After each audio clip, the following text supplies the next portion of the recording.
Ibadah misalnya sholat kita orang awam mengikuti beberapa madhab, misal baca bismillah selesai sesuai pendapat Imam Syafi'i, dan dalam gerakan yang lain ikut Hambali. Baca bismillah itu pendapat jumhur termasuk Imam Ahmad, cuma yang diperselisihkan adalah disirkan atau dijaharkan, itu saja. Imam Ahmad, Imam Malik, Imam Abu Hanifah mengatakan disirkan, dikecilin kemudian baca Al-Fatihah, gitu kan. Jadi nggak ada tidak baca bismillah itu. Itu hadisnya sahih riwayat Imam Bukhari, Imam Muslim itu tentang Nabi SAW membaca basmalah pada saat memulai Al-Fatihah, tapi disirkan. Imam Syafi'i mengatakan dijahar, dikeraskan sekalian, gitu kan. Sebenarnya beranjak daripada dalil yang sama. Sebagian sahabat mengatakan kami mendengar ya bacaan basmalahnya Nabi SAW ya, kemudian lebih kecil daripada bacaan Al-Fatihahnya. Ini sebuah riwayat. Ini dipegang oleh jumhur ulama. Ada juga riwayat lain dipegang oleh Imam Syafi'i. Sahabat beberapa mengatakan kami mendengarkan Nabi SAW membaca basmalah. Artinya suara basmalahnya kedengaran oleh makmum di belakang sehingga dianggap sama semua termasuk dengan Al-Fatihah. Tidak ada beda nadanya. Itu tidak ada masalah. Nah, selama ada dalilnya nggak ada masalah. Yang penting antum jangan keluar dari konsep dalil yang ada. Apakah khitan sudah ada di zaman Nabi Adam alaihissalam atau di zaman Nabi Ibrahim alaihissalam? Allahu a'lam.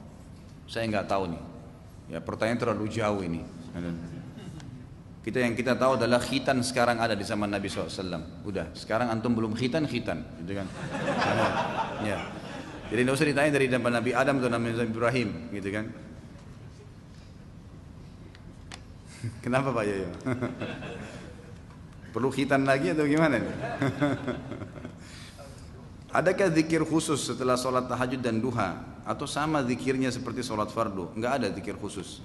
Sholat sunnah itu setahu saya Allah alam tidak pernah ada zikir khusus. Jadi zikir yang ada, yang disunnahkan adalah setelah sholat wajib saja. Jadi setelah sholat sunnah antum boleh berdiri langsung, antum boleh zikir sendiri, terserah. Ya, itu tidak ada masalah. Selama tidak ada penentuan jumlah, waktu, tempat, antum bebas lakukan di situ. Gitu kan? Misal habis sholat sunnah, saya mau baca istighfar 100 kali, tafadhol, silahkan.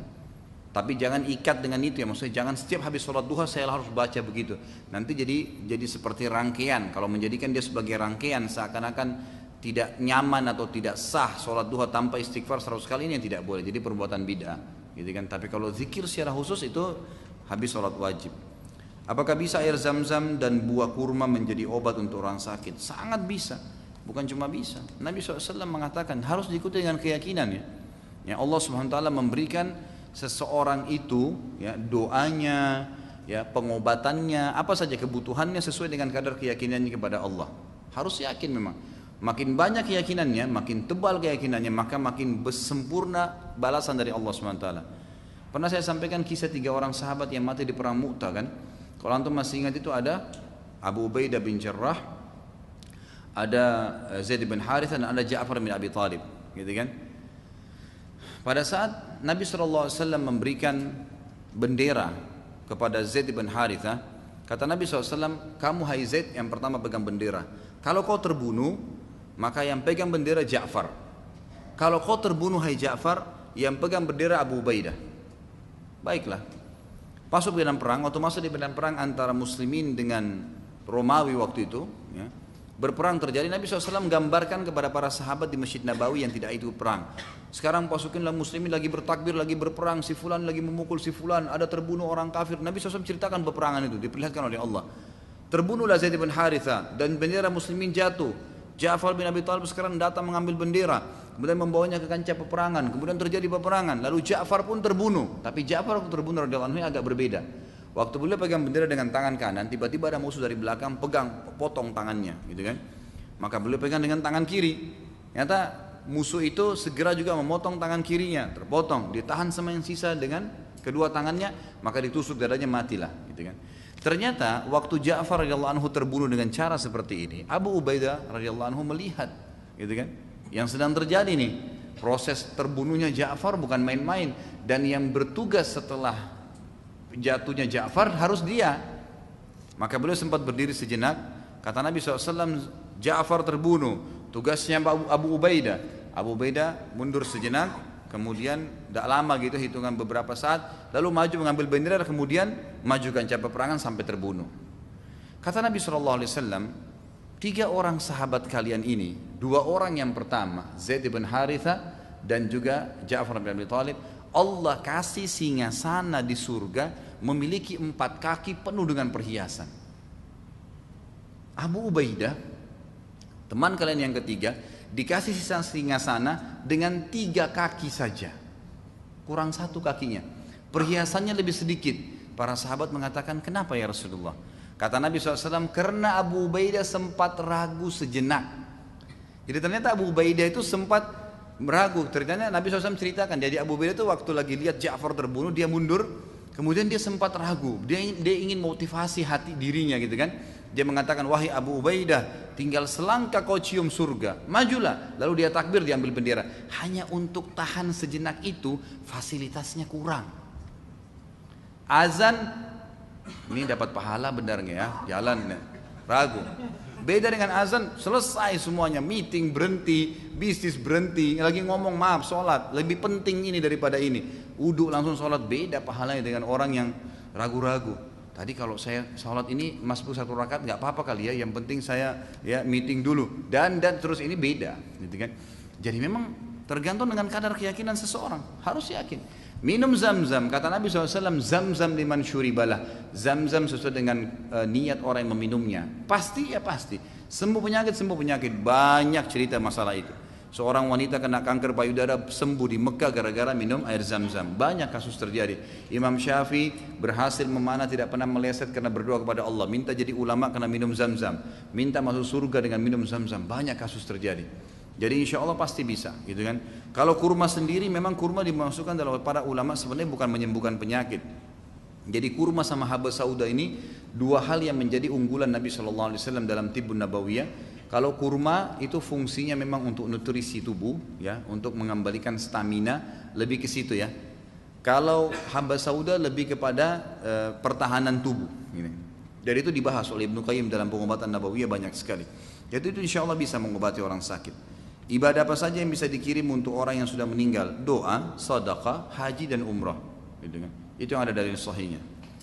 Berapa biaya umrah sekarang Ustaz?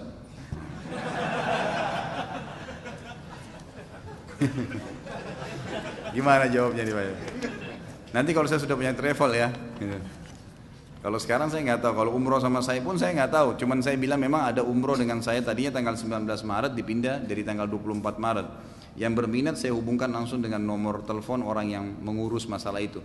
Masalah harga antum negosiasi sendiri. Saya cuma tahu membimbing. Saya mempunyai saudara perempuan yang belum menikah. Saya sebagai adik laki-laki mempunyai kewajiban mencari suami untuk saudara perempuan saya. Saya ingin sekali menjodohkan dia dengan laki-laki yang sunnah juga seperti kakak saya. Apa Pak Ustadz bisa membantu saya? Iklan. Mana nih yang bujang-bujang nih? Yang bujang dulu ya, poligami nanti.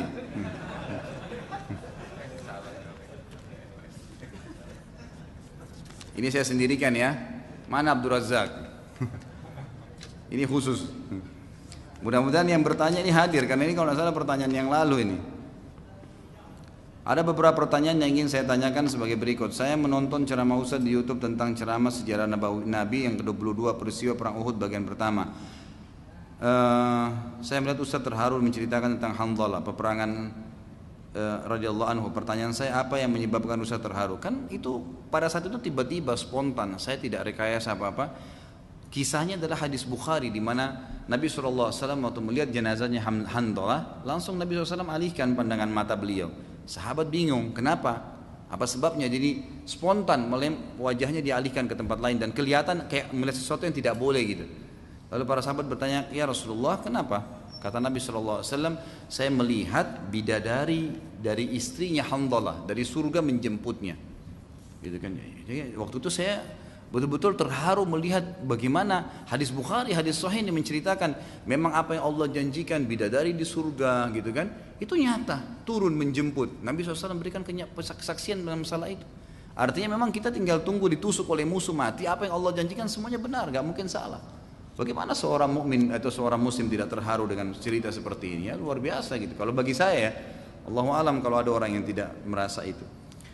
Apabila ada seorang muslim yang merayakan ulang tahun, dan sebagaimana yang kita ketahui merayakan ulang tahun bukanlah merupakan sesuatu yang diajarkan oleh Rasulullah SAW.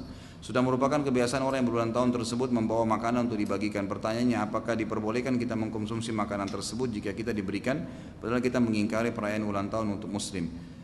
Demikian pertanyaan. Kalau saran saya sih jadi gini, selalu kita membiarkan PR buat diri kita. Sebagaimana antum sudah faham hukumnya, kalau ada orang yang berbuat, datang, antarin, duduk sebentar. Maaf ya, saya minta waktunya sebentar. Duduk. Dia sudah antarin kue baik-baik, kita dudukin. Jangan hardik kuenya, jangan marahin dia, bukan. Dudukin lalu tanya, saya begini, saya kemarin tuh sempat hadir pengajian, terus ustadznya menjelaskan kalau sebenarnya tradisi ulang tahun ini adalah tradisi orang non-muslim dan dianjurkan setiap muslim untuk tidak melakukannya. Saya juga dulunya melakukan, tapi sekarang saya sudah tahu jadi saya tidak lakukan. Mudah-mudahan kamu bisa menerima itu ya. Bagaimana pendapatmu? Jadikan dialog ringan antara anda sama dia. Kalau dia langsung pangkas, ya udah baik, terima kasih ya, ya sudah. Ditaruh kuenya, ya sudah kita taruh, nanti dikasih kepada orang lain nggak apa-apa. Jadi makanan itu kalau tadinya memang dasarnya dari sumber yang tidak benar, gitu kan? Dia akan jadi haram kepada orang yang tahu dan dia menjadi mubah bagi orang yang tidak tahu. Misal kita dikasih makanan oleh orang dari hasil riba, kita tahu itu hasil riba, nggak boleh kita makan, haram berarti. Tapi kalau kita ada fakir miskin lewat, kita berikan kepada dia, orang miskin itu nggak berdosa karena dia tidak tahu, gitu kan? Jadi semua makanan yang dasarnya ya halal dia sebenarnya, jenis makanannya, misal beli nasi goreng halal tapi uangnya haram, akhirnya kan jadi haram kan makanan itu. Tapi dia haram secara lingkup pembeliannya, bukan bendahnya, gitu kan? Maka kalau makanan itu ditahu ini sumbernya dari haram, maka yang tahu sumber uang itu haram jadi haram buat dia makanan. Tapi makanan itu dasarnya fisiknya tidak haram. Emang nasi gorengnya tidak haram. Kalau kita berikan kepada orang yang tidak tahu, dia kembali kepada hukum asal. Sama ulama mengatakan kalau makanan yang ditaruh di kuburan, gitu kan? Ada orang bawa sesajen di kuburan.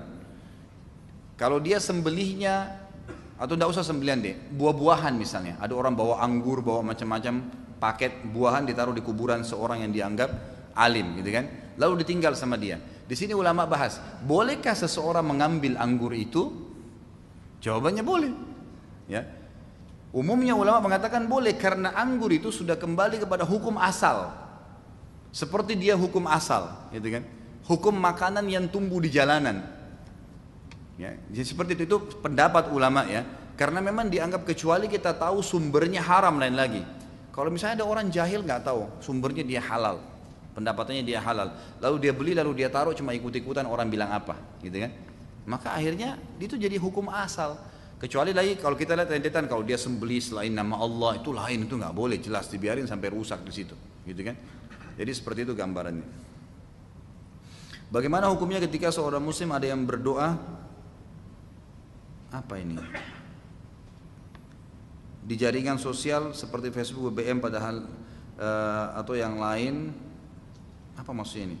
Ketika seorang muslim ada yang berdoa di jaringan sosial, nah ada masalah, nggak ada masalah, nggak ada pelanggaran insya Allah di situ. Yang penting jangan berdoa yang haram, gitu kan? Jangan tulis ya Allah ceraikan si fulan sama istrinya saya mau nikah, nggak boleh. Kalau masih umum ya Allah sembuhin penyakit anak saya ya Allah, mungkin ada yang mengaminkan, bisa saja nggak ada masalah. Jika ada pasien yang hidup ya ditopang alat medis, jika alat dilepas pasien meninggal, tindakan apa yang sebenarnya diambil oleh keluarga pasien? Apakah berdosa jika keluarga tetap mempertahankan penggunaan alat medis? Ini sudah pernah saya jelaskan, tanya dokter, mereka ahlinya. Dokter itu sudah tahu sebenarnya orang ini sudah meninggal atau tidak. Kadang-kadang subhanallah memang sudah meninggal, cuman dipaksain dengan alat. Kalau dokter sudah membahasakan dengan bahasa santun, ini memang sudah tidak bisa, gitu kan? Jadi sama saja, dibuka itu bukan membunuh sebenarnya. Emang sudah saatnya dia meninggal. Karena kalau dalam Islam akidah kita jelas ya, kalau dia dicabut pun pernafasannya, kalau belum datang ajalnya tidak akan mati. Mustahil mati. Antum dikeroyokin sama 1000 orang pun semua pegang pedang, kemudian ditusuk ke antum dan belum datang ajal tidak akan mati. Tapi kalau datang ajalnya biar lalat tabrak dia mati, gitu kan? Nah iya, ya sudah begitu. Apakah wanita muslimah harus menutup aurat layaknya di hadapan laki-laki bukan mahram pada saat bertemu wanita kafir? Enggak. Jadi wanita kafir itu kafirah itu setahu saya ya, karena dia sesama jenis sama saja dengan bertemu dengan sama saja kalau dia bertemu dengan mahramnya.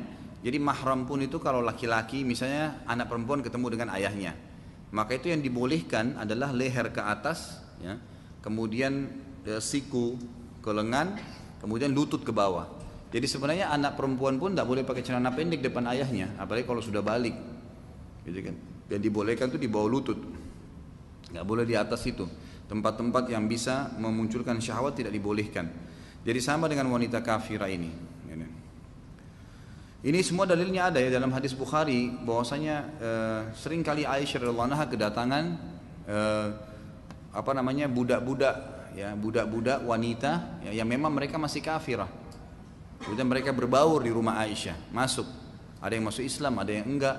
Ya, sering kali Aisyah disebutkan dalam riwayat itu tidak menggunakan hijab memang di rumah beliau, tidak menggunakan jilbab di rumah.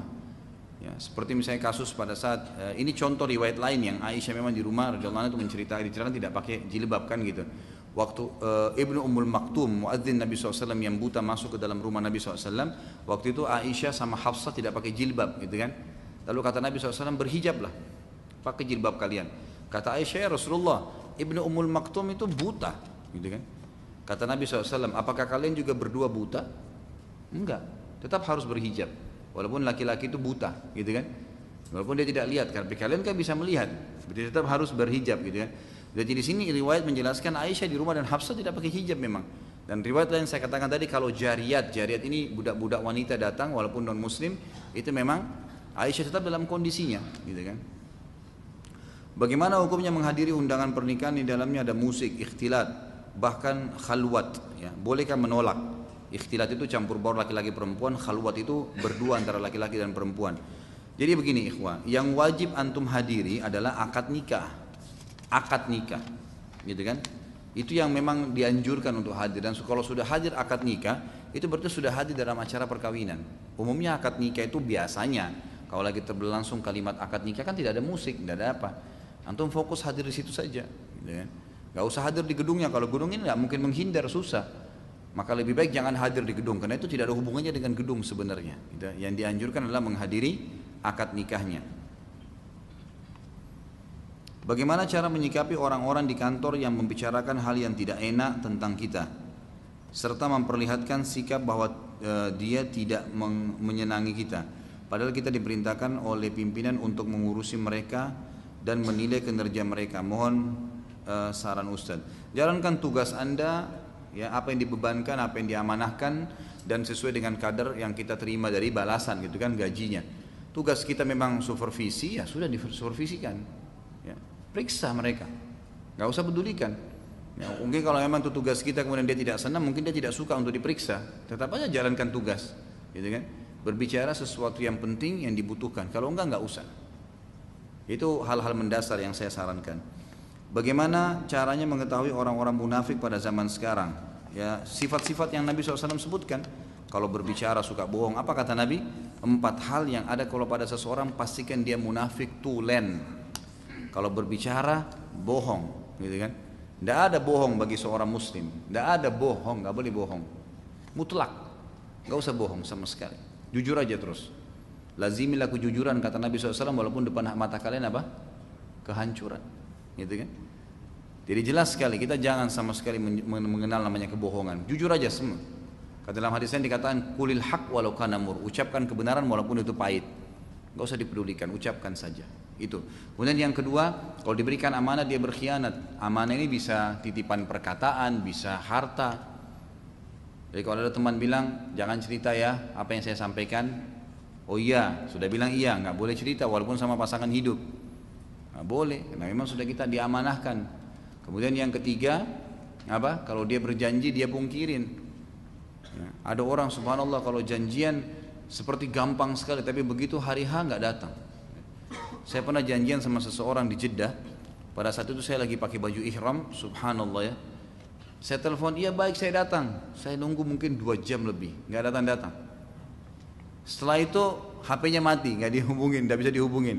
Subhanallah, kok bisa ada orang seperti ini? Gak boleh, haram dalam agama. Kita kalau nggak bisa hadapin, orang mukmin itu gentle.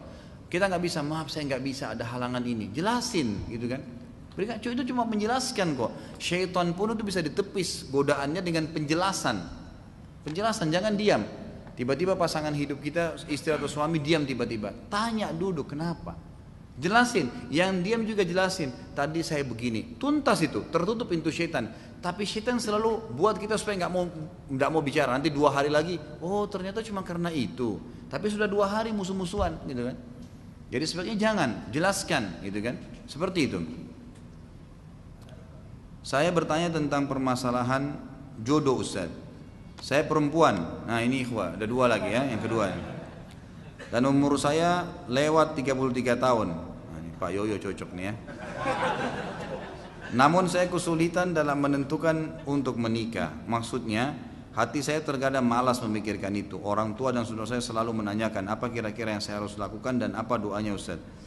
Apa ada kemungkinan saya terkena sihir karena saya dulu dekat dengan seseorang dan sampai sekarang tidak bisa saya lupakan. Bisa karena faktor sihir, bisa karena faktor pilihan, kan gitu. Karena kita terlalu banyak syaratnya, gitu. Sudah datang yang putih nggak mau, datang yang hitam nggak mau, datang yang tinggi nggak mau, yang pendek nggak mau yang apa ini, gitu kan? Nah kita nggak tahu. Ada karena faktor itu, ada juga karena faktor sihir mungkin, Allahu alam, gitu kan? Tapi umumnya yang saya lihat sebenarnya masalah kejiwaan. Karena kita terlanjur menanamkan di benak kita poin-poin yang terlalu ideal, gitu kan?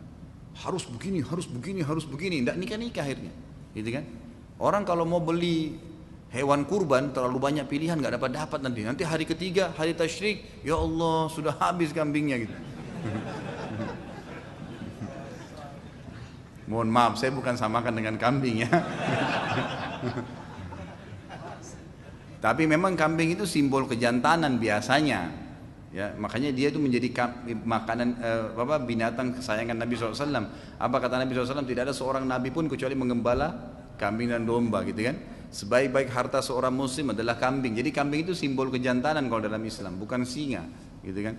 Dianggap memang dia adalah hewan yang sangat baik dan dia kalau berantem memang dia menyelesaikan tugasnya. Artinya memang binatang yang layak, gitu kan, untuk dijadikan sebagai contoh. Jadi seperti itu, Allah alam. Kalau anda memang merasa punya sihir, saya sudah sarankan kan untuk bisa berhubungan dengan ustadz-ustadz yang memang faham tentang masalah ruqyah, coba konsultasikan karena memang bisa saja terjadi itu karena masalah faktor itu. Kalau doa saja, apa saja sampaikan kepada Allah SWT gitu. Ustaz, apakah zikir setelah sholat sunnah seperti sholat tahajud, duha, ini sudah ya tadi.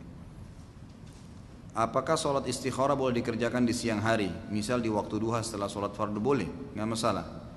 Apakah ada puasa hari kelahiran? Karena katanya puasa Senin Kamis itu karena Nabi SAW lahir hari Senin. Nggak ada itu, nggak benar.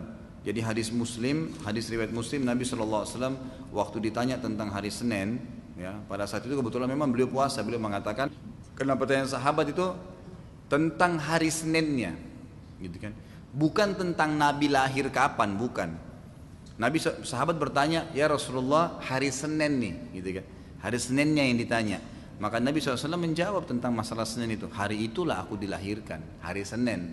Bukan karena Nabi SAW sedang berpuasa karena itu, gitu kan? Karena tidak mungkin Nabi merayakan, kalaupun itu dianggap benar merayakan hari raya, tidak mungkin merayakan setiap hari Senin. Karena Senin terus Nabi puasa kan, Senin ini, Senin depan, terus Nabi nggak pernah tinggalin tuh, kecuali Ramadan puasa wajib. Maka kalau puasa sunnah sepanjang tahun Nabi SAW tidak pernah tinggalkan. Apakah itu berarti nyambung dengan kita mengatakan merayakan hari rayanya? Itu bukan, gitu kan? Karena memang itu ditanyakan tentang hari Seninnya. Nabi SAW menyebutkan tentang hari lahirnya. Apakah ada anak kecil yang memakai Apakah ada anak kecil yang memakai pampers tidak boleh mendekati? Anak kecil yang pakai pampers tidak boleh mendekati orang sholat dikarenakan najis yang berada di pampersnya. Apakah najis dibeda-bedakan seperti mukhaffafah, ya, mughallaza dengan mutawassitah? Baik. Ini sebenarnya istilah pampers ini mesti diperbaikin ya. Kita mungkin bisa cari bahasa Indonesia yang lebih tepat lah. Karena pampers itu memang merek sebenarnya. Ya. Jadi Anda sedang mempromosikan satu merek kalau bilang pampers itu. Jadi memang dia mungkin menggunakan pembalut bayi atau apa bahasanya mungkin lebih tepat. Tapi itu bebas ya, terserah. Saya bukan menanggapin itu. Yang jelas tentu berbeda. Kalau seandainya sesuatu kata ulama yang benda kain ya, atau kita sedang bersentuhan dengan seseorang yang sedang ada najis padanya, gitu kan? Apakah itu akan membatalkan sholat kita? Seperti bayi misalnya. Maka ini khilaf di antara ulama. Tapi jumhur ulama mengatakan kalau tidak berserakan dan dia berada pada tempatnya, sementara si ibu bayi tadi memang meletakkan si bayi atau menggendongnya dalam keadaan-keadaan tertentu saja, tidak setiap saat, tidak selama dari awal takbir sampai salam, maka berarti tidak masalah, tidak membatalkan. Kecuali kececer atau kesentuh dia maka baru batal, gitu kan? Jadi ini pun dirincikan oleh para ulama, kalau kencing anak bayi yang sudah makan dengan kotorannya yang sudah makan ya, tidak bukan cuma ASI, maka itu berarti batal yang sudah makan, najisnya sudah berat. Tapi kalau dia sifatnya memang masih ASI, terutama biasanya itu di Indonesia 6 bulan pertama ya, karena rata-rata dokter kita menyuruh setelah 6 bulan dibantu dengan makanan walaupun ada ASI. Maka kalau dia masih murni ASI berarti sama hukumnya, jadi tidak batal, cuma di najisnya diseringan, mukhaffafa yang cuma dilap, maka insya Allah sudah cukup, gitu kan? Allahu a'lam. Tapi kalau mau lebih aman, saran saya lebih aman, kalau memang anak sedang buang air misalnya gitu kan, maka sebaiknya jangan dilibatkan dalam sholat atau jangan digendong, diletakkan satu tempat yang lebih aman, itu kan, atau gantian dengan orang lain. Apakah bergerak lebih dari 3 kali bisa membatalkan sholat? Saudara saya ada yang bilang seperti itu. Ya, kalau dalam mazhab Syafi'iyah, beliau menganggap bergerak lebih dari 3 kali adalah gerakan sia-sia, itu kan, dan itu membatalkan sholat. Tapi ini tidak ada dalil khusus yang menyebutkan masalah itu ya. Cuma memang tidak bolehnya lalai dalam sholat itu adalah bagian daripada perintah agama. Dianggap lalai oleh Imam Syafi'i itu. Kalau jumhur ulama, Imam Malik diantaranya mengatakan tidak batal selama itu darurat. Karena memang ada hadis Bukhari menjelaskan Nabi SAW pernah mengatakan kepada sahabat, kalau kalian mau mengeluarkan sesuatu yang mengganjal di hidung dan tenggorokan kalian, kalau orang lagi flu, maaf ada ingus atau ada lendir di tenggorokan, lalu kalian mau keluarkan, kata Nabi SAW, keluarkanlah dalam sholatnya ke arah kiri kalian, karena di hadapan kalian ada Allah dan di sebelah kanan kalian ada malaikat. Di sini ulama Imam Malik mengatakan hadis ini menjelaskan kapan dibutuhkan untuk mengeluarkan kotoran hidung, itu dikhawatirkan mengganggu pada saat sujud, maka atau bacaannya jadi terganggu, maka dia boleh mengeluarkan setiap kali dia butuhkan.